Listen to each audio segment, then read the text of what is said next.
How to make caramel for coffee. Homemade caramel syrup doesn't have the preservative that usually comes with store-bought ones. But since it doesn't have milk or cream, it stays fresh for a long period in your fridge. Caramel for coffee recipe. Easy caramel that's perfect for your coffee needs at home.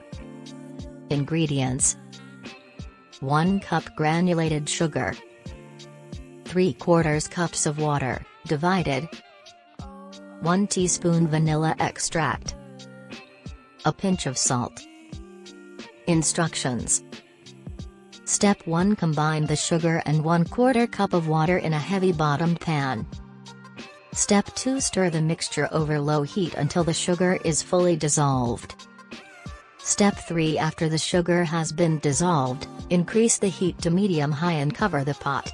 Leave it for about 3 minutes. Step 4: Remove the cover and stir continuously until the mixture turns light brown. Step 5: Remove the caramel from the heat and add the remaining water. Stir until well combined. Step 6: Add in the vanilla and salt as well. Stir again until well combined.